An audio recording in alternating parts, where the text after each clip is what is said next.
She's an amateur in stature, but in practice, she was very professional. She showed up early, which is something I appreciate, because I like people to be on time. She was dressed to the motherfucking nines. I mean, I'm transphobic, and even I was like, you look nice.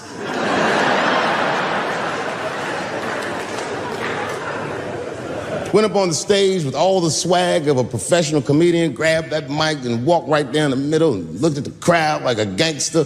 Man, you should have seen her work. This bitch bombed for 45 minutes straight. And I am not exaggerating, young man. That show was terrible. Stunk. Stunk. And then she brings me on, and, you know, I was like a glass of water after a handful of salt. The crowd was happy to see me. I was killing it. But here's what impressed me. Any other comedian I've ever seen, if they had bombed as bad as she did, would have snuck out of the back of the theater and went home and cried or something. And she didn't do that. Not only did she not leave, she found a seat right up in front. You know, when a new comedian watches an experienced comedian in comedy, we call this taking class. And this bitch took my whole class. She sat up there and was laughing as hard as she always laughs, as if nothing bad had even happened to her. And I saw her show. Something bad happened to her.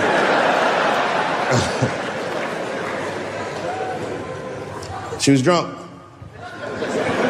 So she starts talking to me while I'm on stage. But the way a person would talk to a television when they were alone. She was talking to me like that. That didn't bother me because I knew her. But the crowd didn't like that shit at all because she sucked. And a guy in the back of the room stood up, and Daphne's hair was dyed blonde at the time, and the guy screamed out, and his energy felt wild as fuck. He said, "Hey, Daphne!" And everybody kind of clamped, like got tense. We didn't know if it was a heckler or active shooter. And he said, "Does the carpet match the drapes?" Yeah, it was fucked up. The whole crowd kind of groaned because it was so, like, mean. Everybody groaned except for Daphne. She kind of laughed, which was weird. And then she didn't even look all the way back. She said, "Sir, I don't have carpets. I have hardwood floors." Just like that. Just like that. And boy, when she said that shit, it blew the roof off the place. Cut through all the tension. With that one joke, she made up for 45 minutes of a stinker of a show. And after that, she could do no wrong. And I kept on rocking. She kept on talking to me. And then the show became something cooler than a show. It became like a conversation between a black man and a white trans woman, and we started getting to the bomber shit. All them questions that you think about that you'd be afraid to ask, I was just asking them, and she was answering them, and her answers were funny as shit. The crowd was falling out of their chairs. And at the end of the show, I go, "Oh, Daphne," I said, "Well, that was fun." I go, "I love you to death, but I have no fucking idea what you're talking about." The whole crowd laughed, except for Daphne. Now she looks at me like I'm not her friend anymore. Like I'm something bigger than me, like I'm the whole world and a guy. And she said, "I don't need you to understand me." I said, "What?" She said, "I just need you to believe," just like this, she goes, "that I'm having a human experience." And when she said it, the whole crowd kind of gasped. And I gave her the Fight Club look. I said, "I believe you, bitch." Because she didn't say anything about pronouns. She didn't say anything about me being in trouble. She said, "Just believe I'm a person and I'm going through it." And oh, I believe you because it takes one to know one.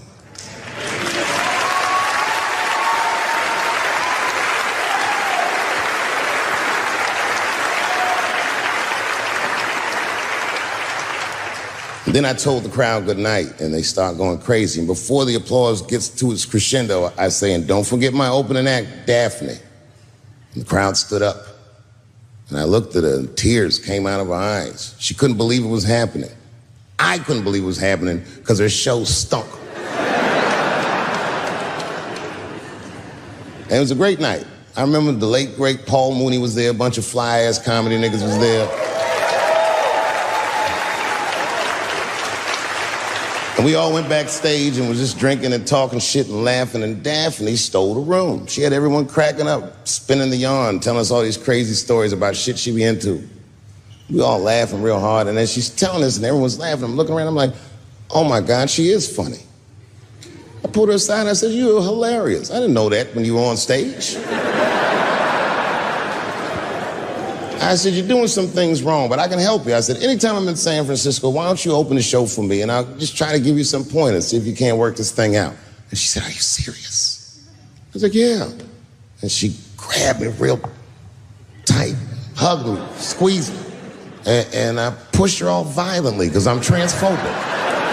I said, boundaries, bitch.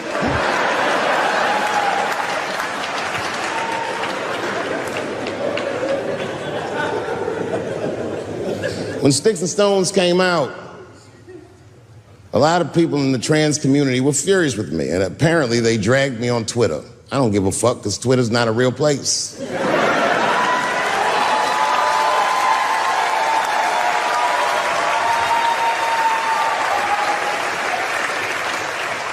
And the hardest thing for a person to do is go against their tribe if they disagree with their tribe. But Daphne did that for me. She wrote a tweet that was very beautiful, and what she said was, it was almost exactly what she said. She said, punching down on someone requires you to think less of them. And I know him, and he doesn't. He doesn't punch up, he doesn't punch down, he punches lines, and he's a master at his craft. That's what she said.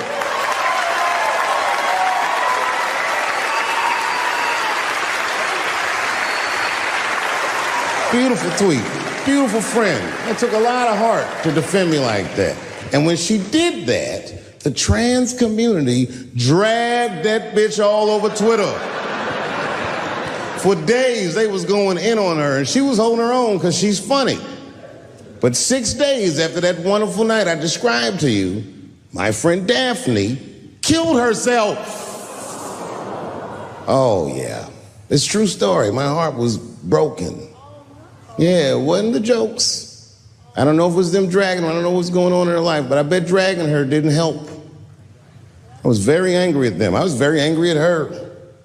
I felt like Daphne lied to me. She always says she identified as a woman, and then one day she goes up to the roof of a building and jumps off and kills herself. Clearly, only a man would do some gangster shit like that. Hear me out. As hard as it is to hear a joke like that, I'm telling you right now, Daphne would have loved that joke. That's why she was my friend.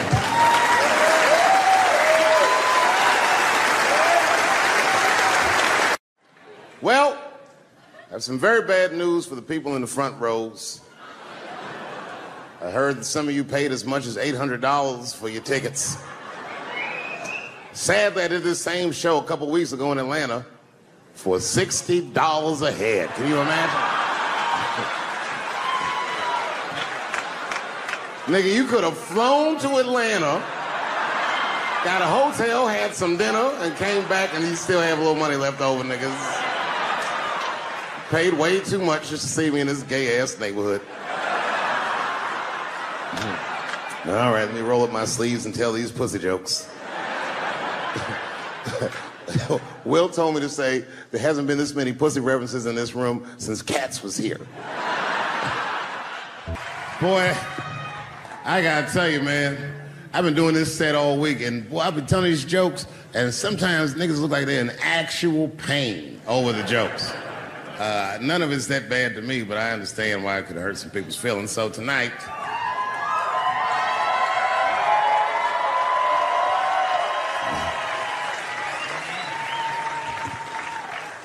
I'm going to give you an opportunity that I rarely give anybody.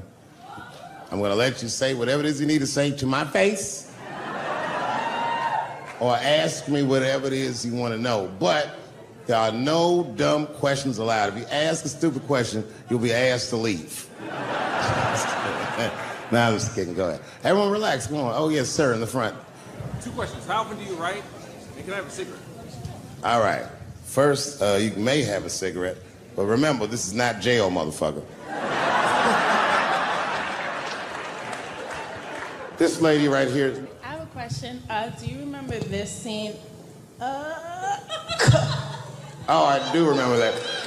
Ma'am, I'm going to have to ask you to leave. That's a terrible question. This gentleman in the front with the salmon-colored shirt on. I was wondering if you had any advice for young comedians that you generally give, and... Are you thinking of doing comedy? I've never done it before, but watching you has made me want to try it.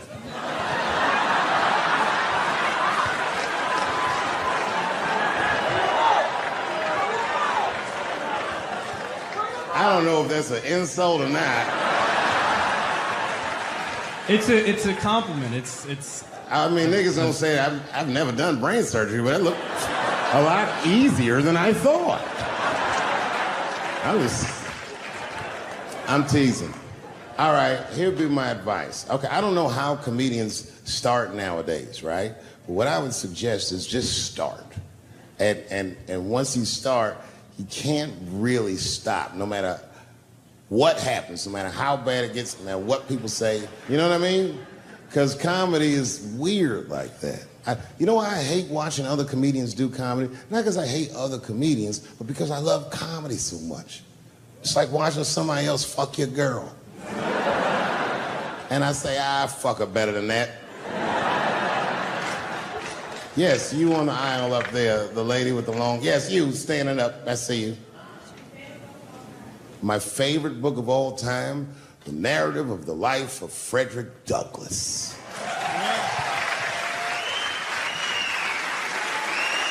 That guy with the baseball hat.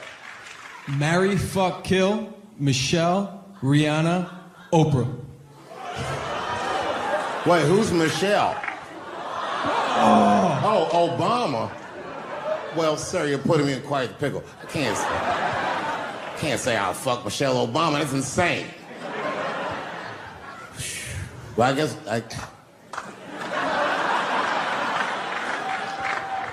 I mean, because I wouldn't kill any of those women. But I'd fuck all three of them.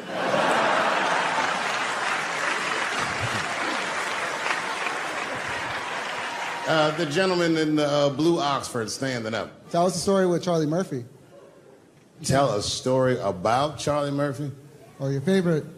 Boy, there's so many good Charlie Murphys. You know, the thing with Charlie Murphy is he used to just make us laugh all the time.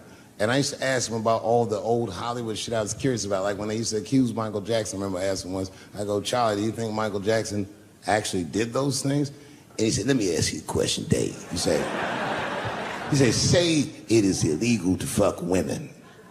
How long are you staying out of jail? So God bless Charlie Murphy, wherever you are. Charlie, I love you. Who do you think is going to win the 2020 election? All right, I'm going to put a pin in this, but I'll tell you right now, fella, I don't know, but I think Trump has a better shot than a lot of people would like to think. I'm just saying, it all depends on how the left talks. The way we're talking is not going to win the fucking ball game. Donald Trump's over there on the right, grabbing handfuls of pussy. Joe Biden can't even smell hair over here. Fuck this side. All right, man, go ahead. Thank you so much for this show. And how old are you? 25. 25? Yeah. Boy, don't let R. Kelly see you. He's gonna pee on you by accident. Oh, my bad. I thought she was 15. Yuck. I'm totally joking. I'm sorry. My question is there anything you've learned from another comedian that you feel like will stay with you for life? I tell you what, miss, that's a good question. Yes, is the short answer. A longer version of it is this. I was raised by comedians. I started doing stand-up when I was 14. The other day, I went to a comedian's funeral, and I realized as we was putting this motherfucker in the ground that these people are at least as influential to me as my family. I rock with these niggas till the wheel falls off. We fight and we fuss and we are jealous of each other and we get mad at each other, but my life wouldn't have been what it was without each and every one of them, and I consider them my family. That's Liz.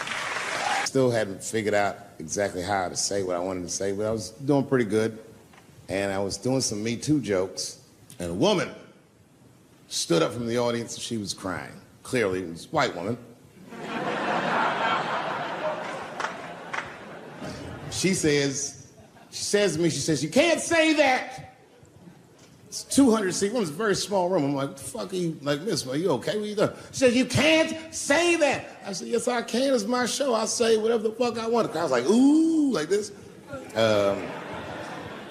And then she gets up from the table and she starts making a big like show, just pushing through the aisles and all this stuff. And there's like a curtain right before the front door. And she gets to the curtain and she's crying. It's fucking crazy. She says, I'm sorry I was raped. It's a fucking comedy club. It's like loud farting getting out of an elevator. Nothing funny can happen in here. Now I'm trapped in a room with this woman's fucking stink.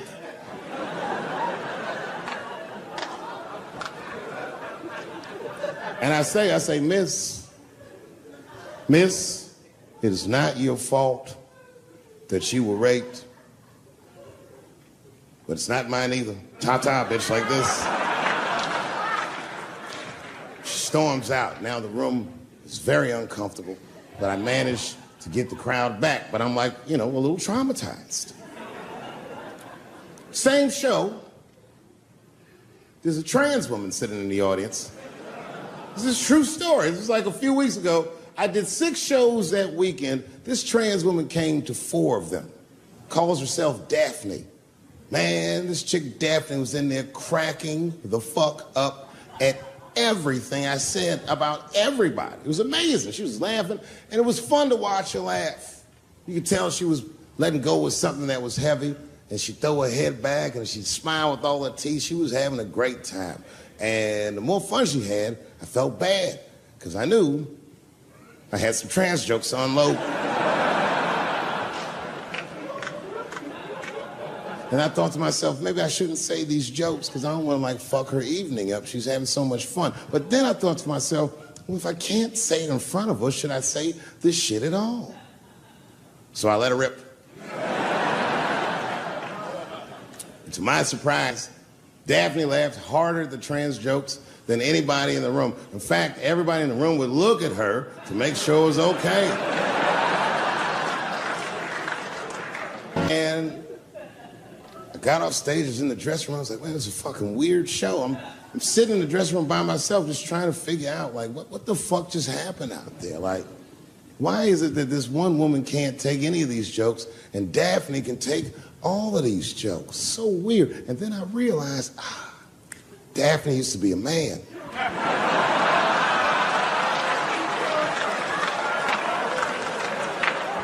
So now I go out of the dressing room and like you can see like all the staff was there like cleaning the club up, the audience had gone, and sitting at the bar by herself was Daphne. And she's like, hey, Dave, come join me for a drink. And I don't want her to think that I'm transphobic or nothing, so I'm like, fuck, I guess I could have at least a drink. And we get some tequila and we're sitting there.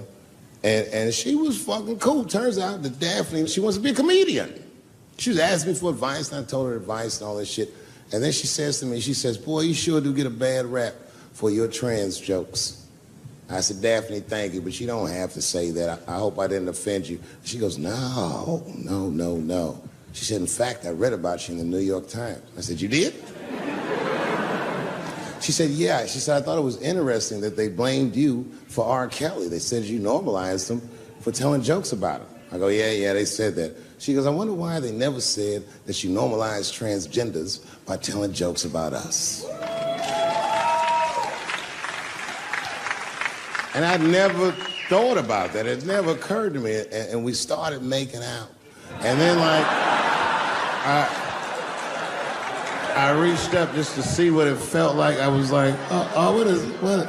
And it felt like pussy, didn't it? I was just like, go ahead, ask me a question. What the fuck you gonna do if Trump get reelected? What am I gonna do if Trump get reelected? Probably get a significant tax break.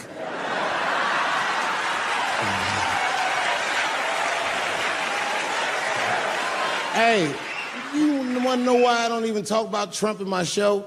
Because that motherfucker is not the hokey pokey. He is not what it's all about.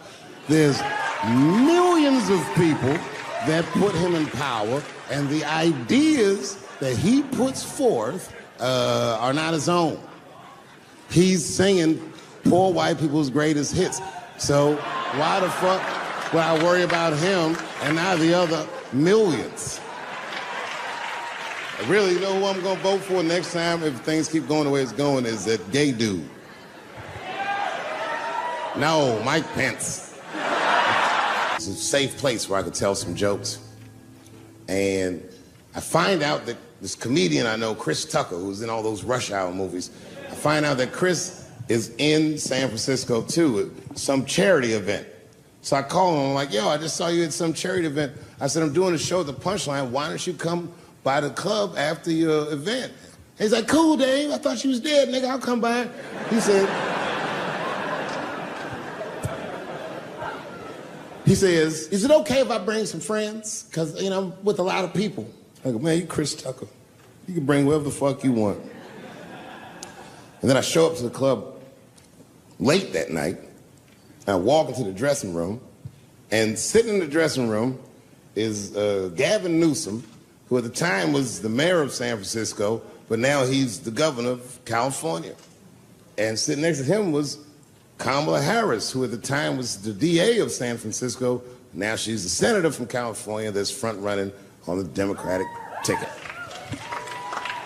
And sitting next to her was Al Gore. It's fucking weird. And sitting next to Al Gore was the guys from Google, Sergey, and I don't know how to say these. All right. And it was Chris Tucker and Ben Jealous, who at the time was the president of the NAACP, who was all just at this big charity dinner, and Paul Mooney was drinking scotch. And we all was just in there. And, you know, at first I was a little uncomfortable when we started talking, and we all got along really well. At some point, Kamala Harris she says to me, she goes, you know, a friend of mine is announcing his candidacy for president tomorrow. I went to college with him. I'm like, what? I go, Barack Obama? She goes, you've heard of him? I'm like, yo, I just read about this dude. And she goes, yo, yeah, blah, blah, blah, we talking. She goes, you know what? She says, let's call him on the phone. I said, what the fuck? And she picks the phone up and she dials and she's listening like this. And she goes, this is voicemail. And she gives me the phone, she goes, leave him a message. You know, I didn't know what to say. I just said what you say to any black dude that's running for president. You know, stay low, running a zigzag pattern, this kind of shit.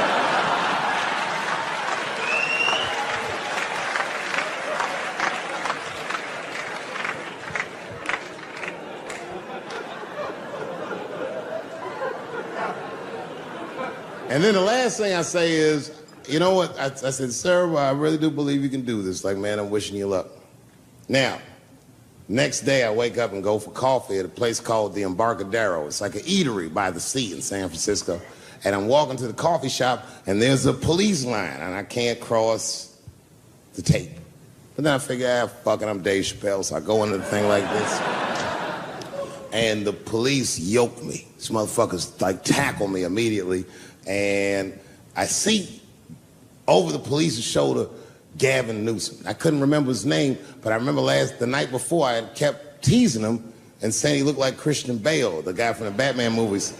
So I see him and I can't remember the name, so I'm just like, Batman, help!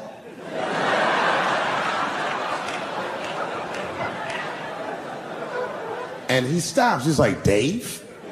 And then the police see that the mayor knows me, so they all like, oh, sorry about that.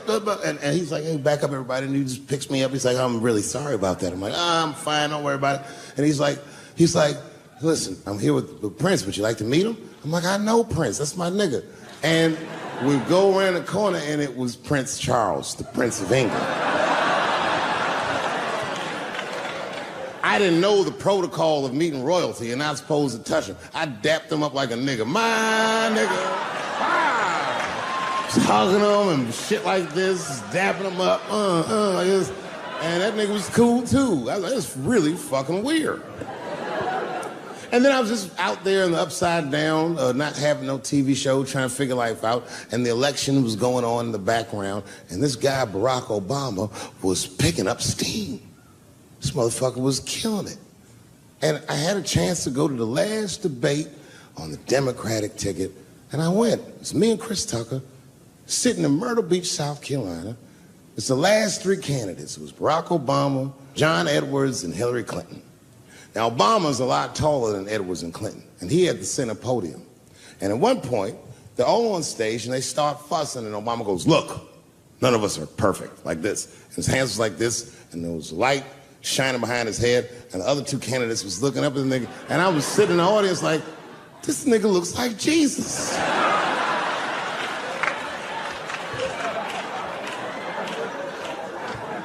And I realized in that moment that I was looking at the next president of the United States. I was certain of it. I couldn't explain it, but I knew what I was seeing. And I got really excited. And I'm not that kind of guy. I said, I gotta meet this motherfucker. So I stayed. They were all on stage doing interviews, and I just waited. I was waiting and waiting, and then John Edwards was done with his interviews first, because everybody knew he wasn't gonna win. And I see John Edwards, and I said, hey, Senator Edwards, I just want to say hi. And that motherfucker looked at me like, I'm like, fuck you, nigga, you gonna lose anyway. And then he left, and then Hillary Clinton just walked by me in one of them Steve Harvey suits.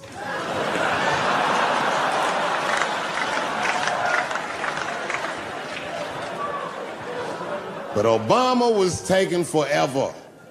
Everybody wanted to talk to him. When I knew the media saw exactly what I saw, there was no question about it. That was the guy. I waited and I waited, and finally, it must have been over an hour and a half, he finishes his last interview. He's like, man, thank you very much. Good talking to you. And he turns around, and we make eye contact. He sees me, and when he sees me, he looks over, he goes, Dave Chappelle. And Obama did me the same way I did Prince Charles. He dapped me up, and he like bro hugged me, and he pulled me in, and I'll never forget this. He said in my ear, I got your message. Thank you very much, New York City. And you know what I said? That's all I said. First of all, I'll tell you right now what I said, and I will tell you that this was not a joke. It's a true story, and I just happened to tell it. All right, what happened was I went to a gallery party, all right? I don't know who in here has ever been rich before, but these are very nice parties. You know, wine and cheese and ball of conversation. And there was a few eccentric types, one of which was a very wealthy man that happened to be wearing a dress. I don't know what you call him, man. This is a tranny or a drag queen, perhaps. Whatever it was definitely a man. And this man was definitely on drugs. I don't know what kind of drugs he's on, but I knew he had too much. He didn't look good. It's like this. He's like, he looked sick. And all his friends were standing around him, concerned, trying to revive him. I don't know whether it looked like some kind of gay CPR. There was fanning and shit.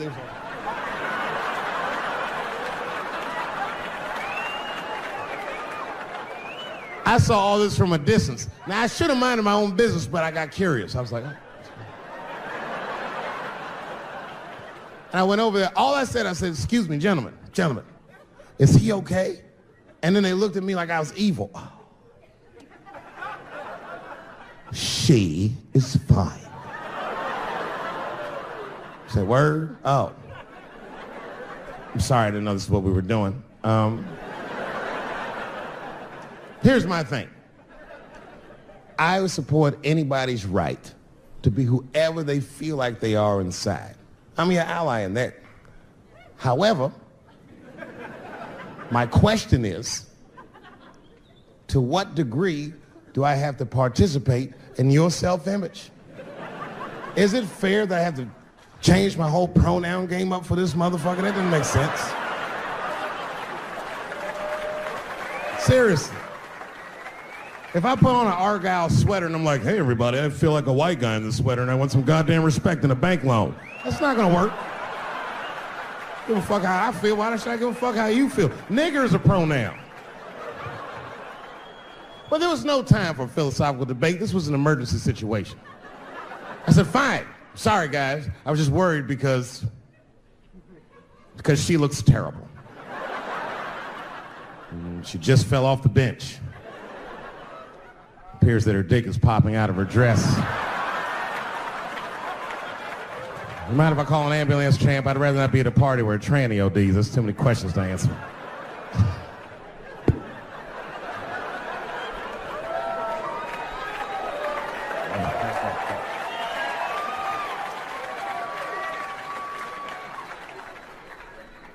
Okay, I've been through this before. I had a friend from high school. Now, in high school, this guy was a thug, right? He was a fucking dope boy. He did it all. He's a wild dude. People used to be very scared of him. And then after high school, word on the street was he'd come out the closet.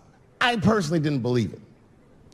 I bring him up because last year, he calls me out of the blue like, yo, what's up, man? I got your number from so-and-so, and I heard you're going to be in New York doing a show. Could I get some tickets? I was like, fuck yeah, get some tickets, man. How you been? He said, well, we'll catch up at the show, man, but yo, I appreciate it. I'll see you soon. I said, all right, man, take care. And I was about to hang up, and I couldn't resist. I was just like, hey, nigga, I heard you was gay. What's going on with that?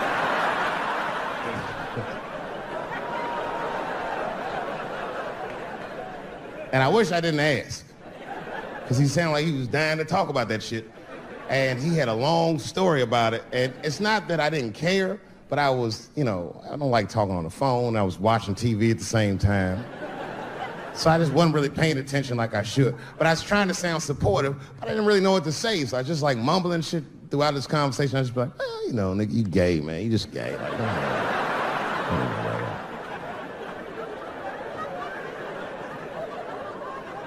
This went on for a while, and then finally I had to say something like definitive to get him off the phone. And I was like, hey, man, you know what? Don't let people get you down, all right? And the next time someone tries to make you feel bad about yourself, just remember, everybody fucks funny to somebody.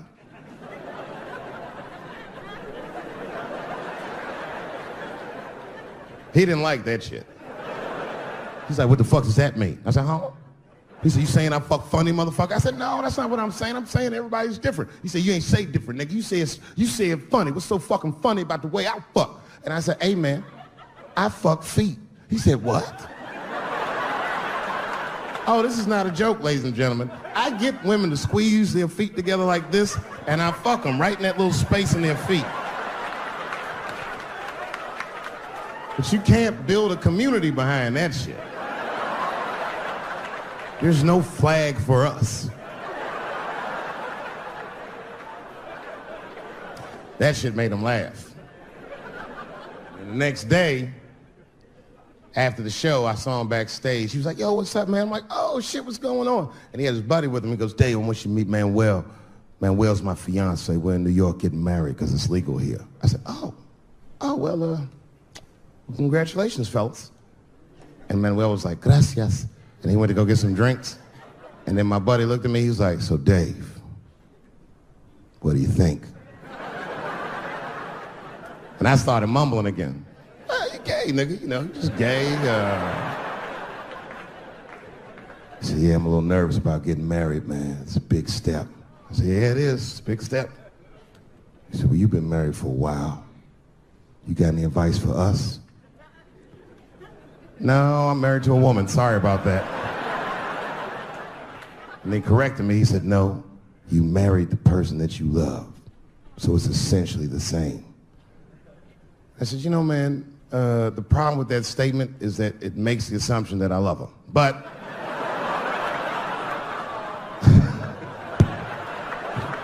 you guys lighten the fuck up. Of course I love my wife. She laughs at this shit. As a matter of fact, she eats and spends this shit. You know what I told him? I told him, I said, you know what you should do, man? First of all, you shouldn't do it. I'm talking about being legally married. It's not that you're gay as much as just legal marriage is a fucking diabolical leverage game in the United States. I'm just being honest. Devoid of religious significance or the idea of love, marriage is nothing but an awful contract that you shouldn't sign. I'm just being real. Because you start out loving each other, and then like 2 years later, you're just building a case against one another for a hypothetical court date that may or may not ever happen. You throw being gay on top of that, that shit is explosive. Like I said, Ray Rice shit. Okay, right after Ray Rice went through all that shit, I was at a party and I met this kid, Michael Samms. You know Michael Samms? Very nice guy. He's the first openly gay NFL player. And Mike's a very nice guy, very brave guy. But when I met him, I couldn't help but thinking, now what's gonna happen when Michael Samms beats his wife up in the elevator? Is that domestic violence or is that just two niggas working shit out in the elevator? You know what I mean?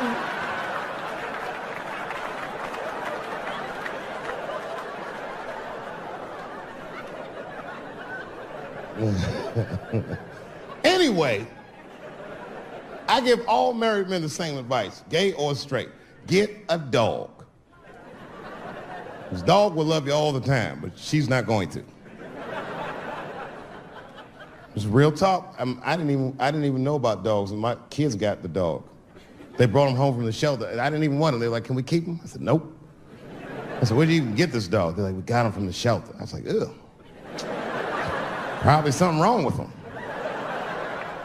Can't keep him. And then my kids started crying and screaming like the dog had gambling debts. "Please, Dad, if you don't let us keep him, they're gonna kill him." I was like, "Oh. All right, you can keep him." And this dog was a menace. I hated his guts. Then one night I'd smoked a bunch of weed and I was eating a sandwich and Baba came over. Baba's the dog. He came over and was staring at me. This will make you very uncomfortable if you're just looking at you usually.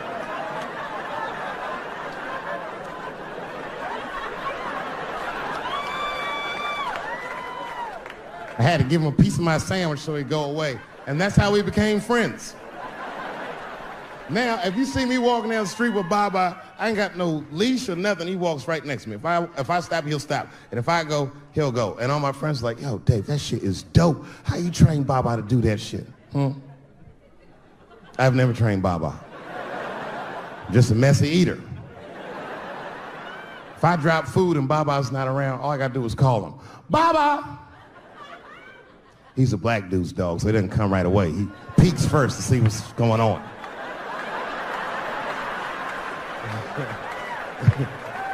I gotta tap my foot so he can see the food. "Over here, little buddy."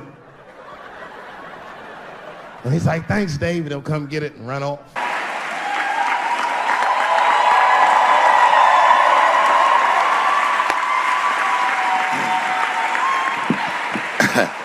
Man, I gotta tell you, when I was sitting here watching what all the other honorees have done with their lives, I started feeling like shit. Like, this is terrible.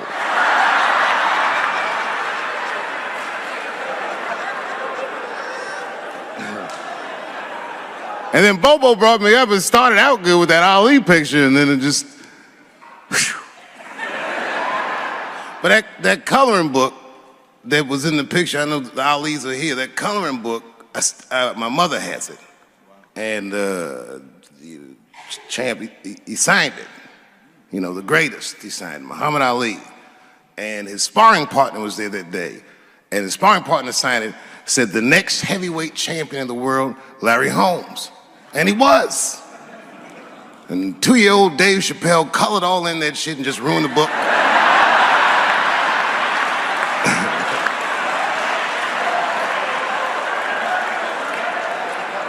But I remember part of the book that I remember real vividly, because I asked my mother about it when I was a kid. There's a part where there's a picture of Ali throwing his Olympic gold medal into the Ohio River. That's why it's so weird for me being here. You know, both my parents were very brilliant. My dad went to Brown in 1955. That's right. He told me at the time he was one of 3 black students. He said one of the guys got accused of a rape that he probably didn't commit, and the other guy killed himself, and Dad said, and I left. And see, that's what makes us Chappelle's great. We know when to quit.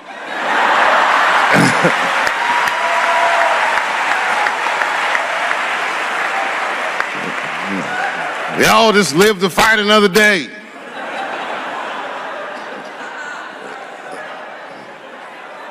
I gotta say, I'm very honored to be here, and I'm very honored to be here with the other honorees. Really, I'm like very humbled by you all, the work that you do, and you all make me want to be better.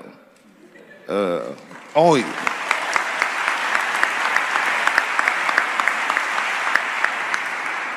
And, you know, I was gonna stop doing stand-up for a while because 4 comedy specials in a year is like, that's a lot, you know. But, you know, shout out to my colleagues in comedy.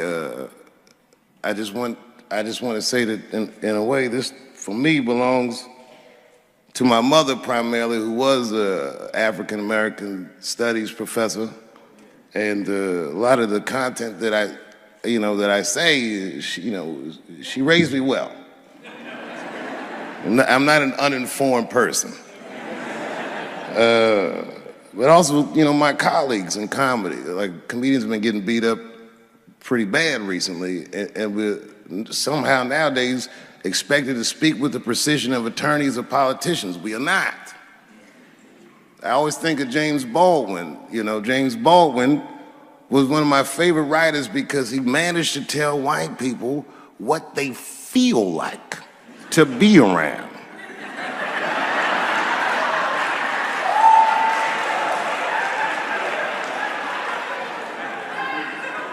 So I ain't gonna hang up my gloves yet. I think I got one more special in me. So to quote Baldwin, God gave Noah the rainbow sign. There's no more water, it's the fire next time. Thank you very much. And so, if you would, please join me in welcoming Dave Chappelle home again.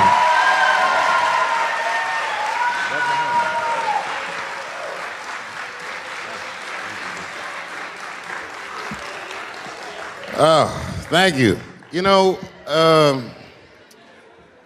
I speak for a living, and I'm a little nervous today. I wanted to say thank you, Mr. President, and thank you, Bishop Green, and thank everyone at Allen University for hosting me today, because it feels special, right?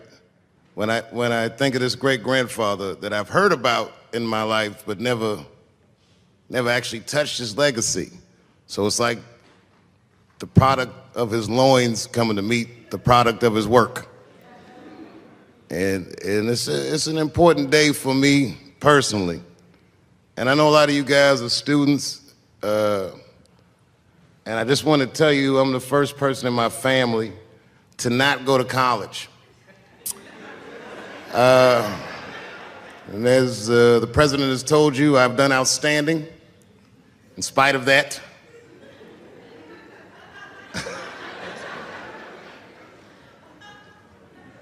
But one thing I did want to say, and one thing today just made me think about, for all the things that I've done, I'm most renowned for what I didn't do.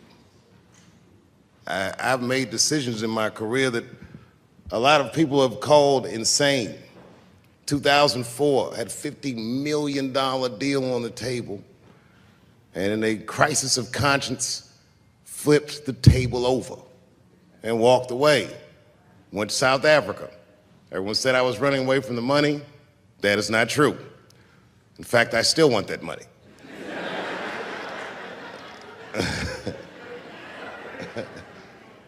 The idea that I wanted to just share with you guys is the idea that sometimes you do what you think is best, whether anybody understands it or not. I heard a story about my father where someone told me he used to do statistics for a company in D.C. The company he did statistics for started doing business with the South African government, so he quit his job. It's caused a lot of problems between him and his wife. It's hard for a man when he can't provide for his family the way he wants to, and he suffered through it. And a generation later, when I had my crisis of conscience, I was able to go to a free South Africa and get away from the heat. This idea that what you do in your lifetime informs the generations that comes after you is something I keep thinking about, something that is so much bigger than just ourselves. And today I'm standing in front of you guys, and I know you guys are like, oh, I know you're bored. But I see family of mine in the front row some who I've never met, and I just realize how all of us are connected. That my great-grandfather built something more substantial than buildings. He built a community, and he built, more importantly than a community, he built a way. You know, so I'm very grateful. Very grateful. Hello, police. I just saw him saying, you know what I mean? He's standing over like, so this is what black people talk about.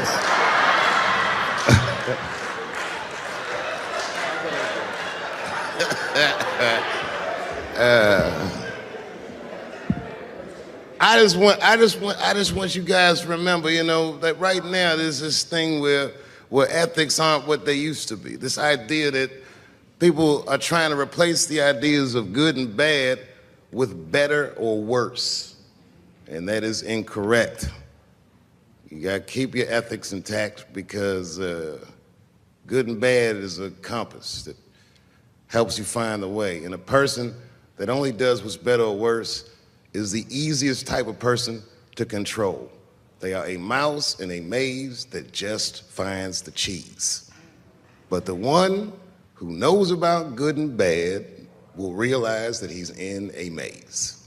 So, that being said, I just hope that all of you guys transcend whatever you see as your obstacles and that you live outstanding lives and that you stay connected to your communities because you have so much power there, and that you grow your communities and you diversify your communities, and that you don't let anybody tell you you can't or to be afraid. It's okay to be afraid because you can't be brave or courageous without fear. The idea of being courageous is that even though you're scared, you just do the right thing anyway.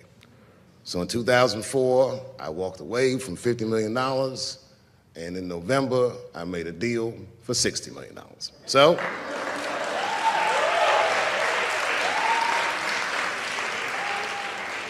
although I am not the most famous comedian of my time, I would like to know what their great-grandfathers did.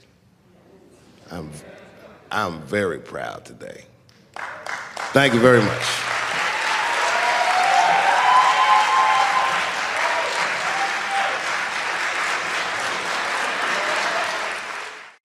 Boy, this comes as a complete surprise. I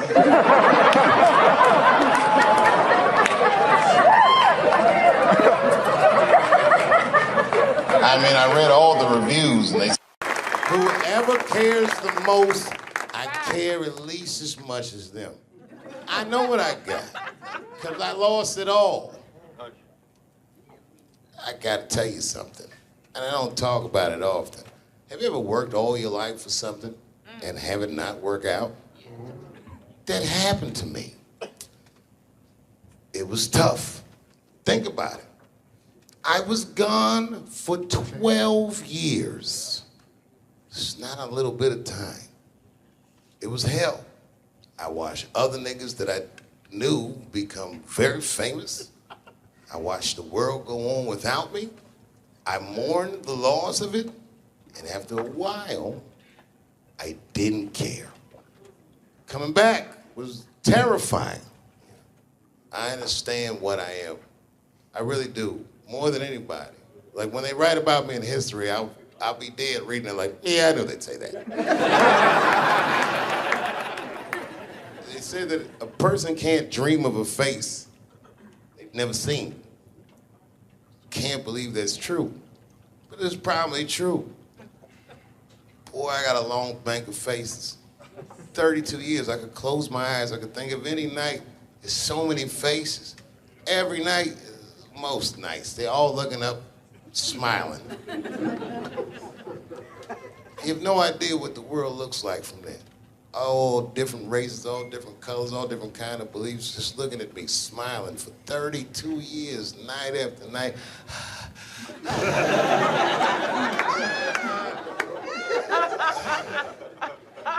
No comedian take that for granted.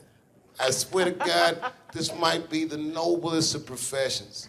Robin Williams had a bar that I loved. He said, comedy is the only job you can have where you can use everything you know. And that's true. You can use more than you know. You can use what you think. Use it. Don't be afraid.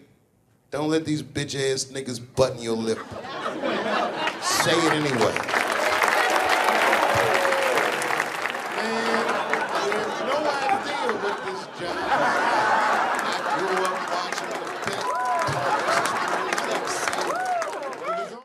Oh, buddy, I'm in trouble now.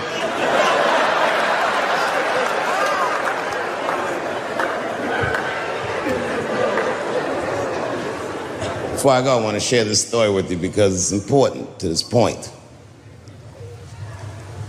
I want your community to know that one of the coolest people I ever met was a transgender woman. And this is not a man that I knew that became a woman. This woman was trans when I met her. Lived in San Francisco. Daphne Dworman is her name. I would do 18 shows in the Bay Area, sometimes in Oakland and Dirty Hood nightclub, and she would be there, a white trans woman, laughing loud and hard at everything I said, especially the trans jokes. It's very puzzling because she was obviously trans. And one night after one of the shows, I met her. And what it was, turns out, it was her dream to be a comedian. And I was her hero. It's very moving. I could not dislike somebody that felt that way about me. We became fast friends. And when I made that special Sticks and Stones, right as it was coming out, I happened to be in San Francisco and I wanted to do a show, but I needed an opening act. And I remembered that trans woman I had met. So I called her on the phone. And I called her myself. I said, "Hey, Daphne, this is Dave Chappelle." She couldn't believe it. And I go, "I'm in San Francisco." And then she started saying a bunch of wild stuff. I was like, "Relax now. I don't want any pussy." I was, I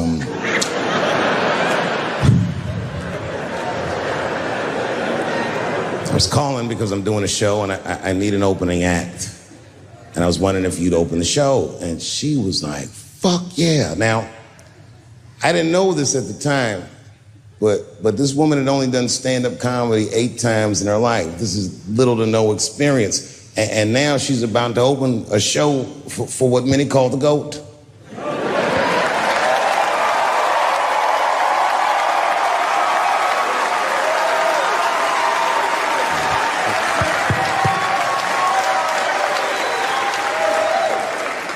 She's an amateur in stature, but in practice, she was very professional. She showed up early, which is something I appreciate because I like people to be on time. She was dressed to the motherfucking nines. I mean, I'm transphobic, and even I was like, "You look nice."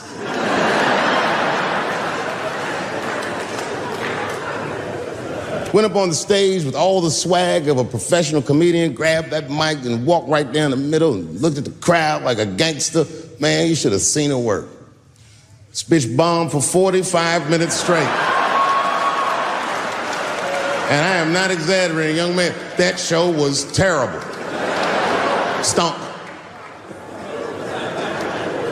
Stunk.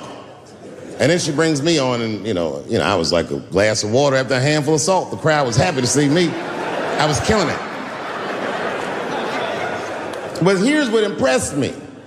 Any other comedian I've ever seen, if they had bombed as bad as she did, would have snuck out of the back of the theater and went home and cried or something. And she didn't do that. Not only did she not leave, she found a seat right up in front. You know, when a new comedian watches an experienced comedian in comedy, we call this taking class. And this bitch took my whole class. She sat up there and was laughing as hard as she always laughs, as if nothing bad had even happened to her. And I saw her show. Something bad happened to her.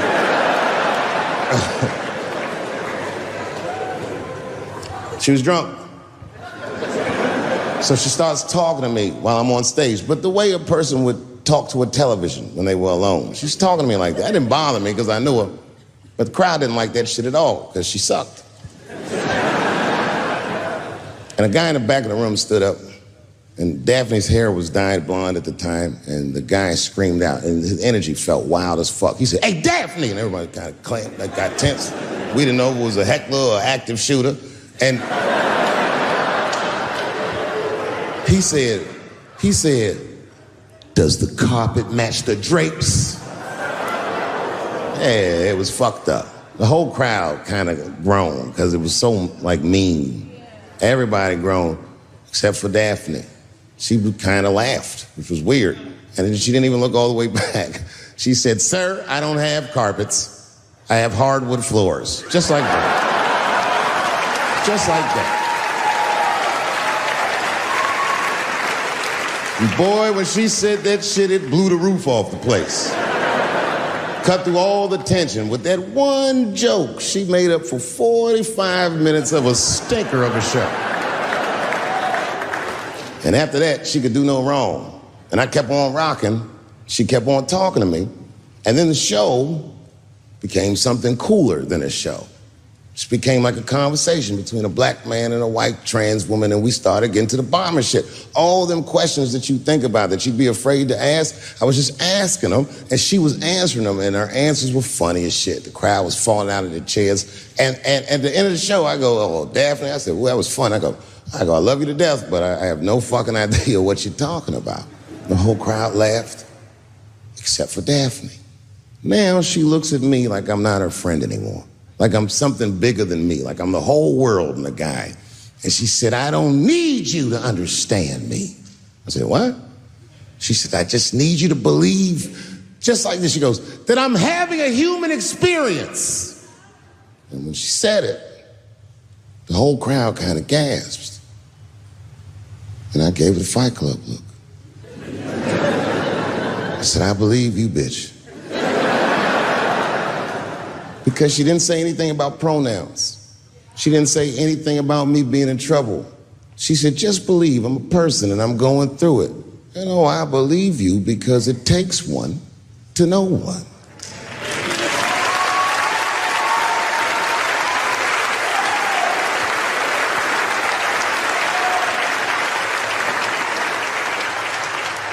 And then I told the crowd good night, and they start going crazy. And before the applause gets to its crescendo, I say, "And don't forget my opening act, Daphne."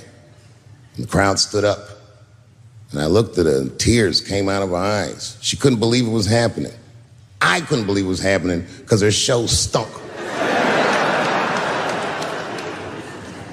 And it was a great night. I remember the late, great Paul Mooney was there. A bunch of fly-ass comedy niggas was there. And we all went backstage and was just drinking and talking shit and laughing, and Daphne stole the room. She had everyone cracking up, spinning the yarn, telling us all these crazy stories about shit she be into. We all laughing real hard, and as she's telling us and everyone's laughing, I'm looking around, I'm like, oh my God, she is funny. I pulled her aside and I said, "You're hilarious." I didn't know that when you were on stage. I said, "You're doing some things wrong, but I can help you." I said, "Anytime I'm in San Francisco, why don't you open the show for me, and I'll just try to give you some pointers, see if you can't work this thing out." And she said, "Are you serious?" I was like, "Yeah." And she grabbed me real tight, hugged me, squeezed me, and I pushed her all violently because I'm transphobic. I said, "Boundaries, bitch."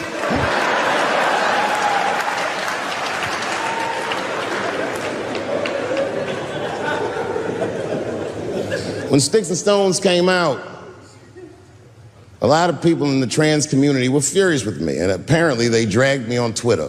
I don't give a fuck, because Twitter's not a real place.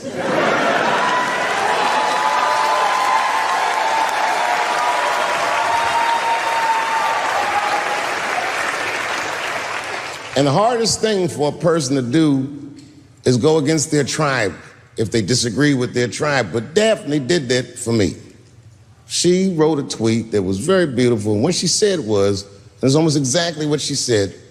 She said, "Punching down on someone requires you to think less of them. And I know him, and he doesn't. He doesn't punch up, he doesn't punch down, he punches lines, and he's a master at his craft." That's what she said.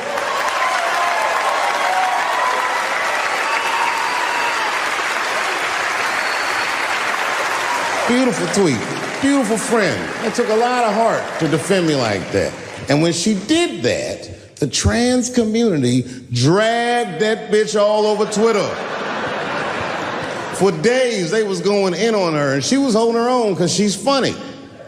But 6 days after that wonderful night I described to you, my friend Daphne killed herself. Oh, yeah. It's a true story. My heart was broken. Yeah, it wasn't the jokes. I don't know if it was them dragging her. I don't know what's going on in her life, but I bet dragging her didn't help. I was very angry at them. I was very angry at her. I felt like Daphne lied to me. She always said she identified as a woman. And then one day she goes up to the roof of a building and jumps off and kills herself. Clearly, only a man would do some gangster shit like that. Hear me out. As hard as it is to hear a joke like that, I'm telling you right now, Daphne would have loved that joke. That's why she was my friend.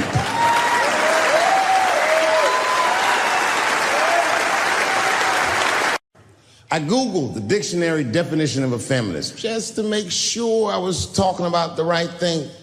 And do you know, sir, what the dictionary definition of a feminist is? I didn't either. Listen to this. Webster's defines a feminist as a human being, not a woman, a human being that believes in equal rights for women. I was shocked that that's what that meant. Because by that definition, I would consider myself a feminist. And I didn't even know that at the time.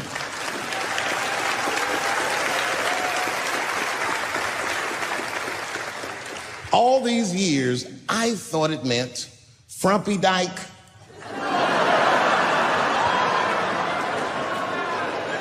Well, that's who's always talking to me, some chick in overalls. Men are trying to rape us. Ah, not you, bitch. We please.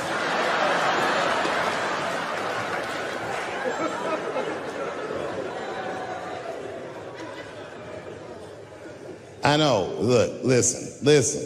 I support the feminist movement. I do, in my own ways. When you guys did the Women's March, I tried to go and support you. And none of my friends would go with me. I asked all the fellas, none of them wanted to go. I tried everything. Come on, y'all, it's gonna be bitches there. They was like, nope.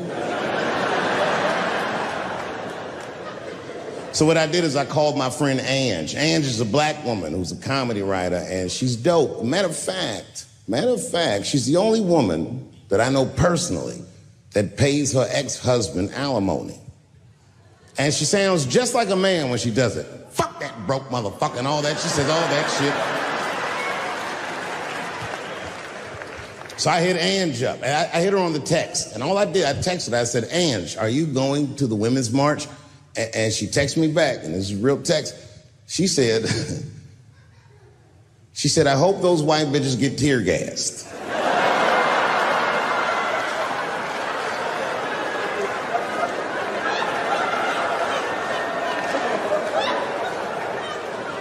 There's a problem in that feminist movement, isn't there? From its inception in America, there's always been a racial component. When Susan B. Anthony was having that meeting and Sojourner Truth's black ass showed up, read your history books. All them white women asked Sojourner Truth not to speak. They didn't want to conflate the issues of women's rights and slavery. But you know how black bitches are. Sojourner Truth went up there anyway.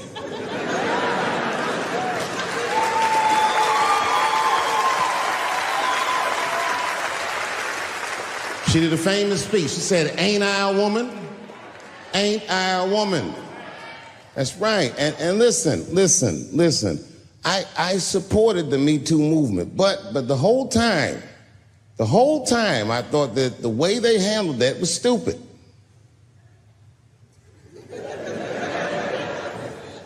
It was white. It was like, they were doing shit like going to the Golden Globes, and all of them would be like, let's all go to the Golden Globes and wear black dresses, give these men a piece of our minds. Bitch, that is not gonna work. You think Martin Luther King's gonna be like, I want everybody to keep riding the bus, but wear matching outfits? You gotta get off the bus and walk. It's real talk. Real talk, that was a silly movement. I want everybody to wear a crocheted pussy hat so they know we're serious. What the fuck was y'all doing? And then I said something about it in one of my specials, and all these women actresses came after me. I said, man, fuck y'all too, you canceled. I ain't jerking off to none of your pictures again.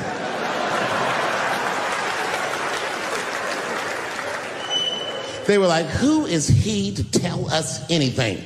I'll tell you exactly who I am. I'm the one that got off the bus and left $50 million on the bus and walked.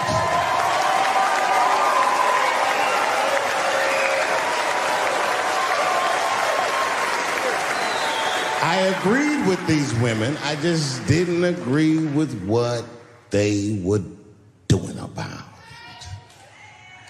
it. Right. No, it was annoying as fuck. Because if these women were serious, you know what they would have done? They all would have fired their agents.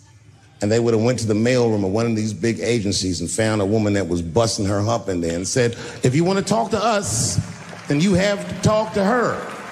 And if they did that, then she would be big, and they would be big, and nobody would get fed to Harvey Weinstein. But did they do that? No. Was that their idea? No.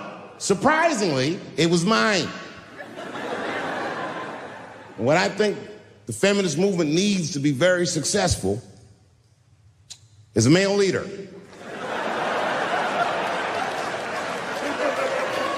I'll do it. I will. I will lead you women to the promised land. I will make sure you get equal pay for equal work. I will make sure that nobody harasses you or fucks with you on the job. I will protect all of your interests. And all that I ask for in return is that you suck my dick. And now we're right back to square one, aren't we?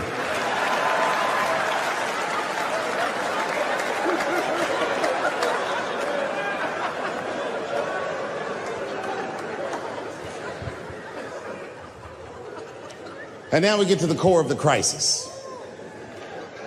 What is a woman? What is that in this day and time? Is there even such thing as a woman or a man or anything?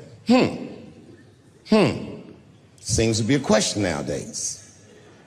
Now listen, women get mad at me. Gay people get mad at me. Lesbians get mad at me. But I'm gonna tell you right now, and this is true.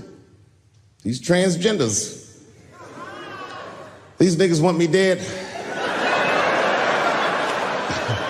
I've gone too far, I've said too much. And I gotta tell you, I'm very worried about it. I'm not even joking. Every time I come out on stage, I be scared. I be looking around the crowd, searching for knuckles and Adam's apples to see where the threats might be coming from.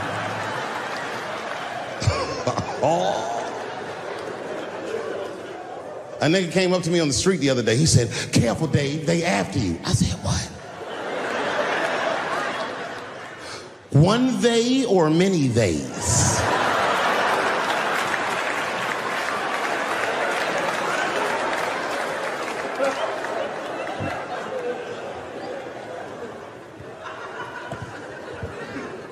Before I even say anything about that community, you must know, and I hope you all feel the same way, I am not indifferent to the suffering of someone else. There's laws, the mean laws in our country. North Carolina passed a law once that said a person in North Carolina must use the restroom that corresponds with the gender they were assigned on their birth certificate. No. No, that's not a good law. That's a mean law. No American should have to present a birth certificate to take a shit at Walmart in Greensboro, North Carolina, where the baby shot and killed a motherfucker.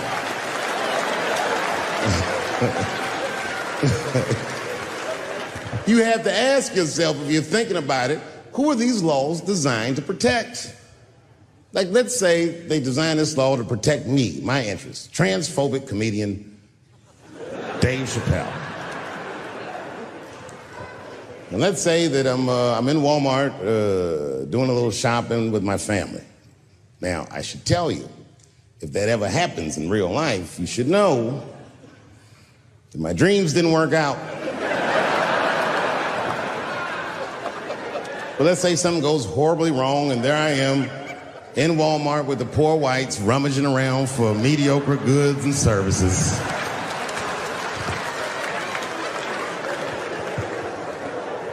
And then I gotta go to the restroom. So I excuse myself from my family. I go to the men's room. Now I'm standing at the urinal taking a leak. And this is what this law is gonna do. And suddenly, a woman walks into the men's room. I'm gonna be like, that's strange. And then she stands shoulder to shoulder with me at the urinal. I'm gonna be like, ugh, bitch, what's going on with you? And then she hikes her skirt up and pulls a real live meaty dick out. And what do you think I'm gonna say? Thank God she's in here with me. At least now I know my family's safe. No, I'm not gonna feel that way at all. I'm gonna feel very uncomfortable. I would feel better if it was a man with a vagina that backed up to the urinal next to me.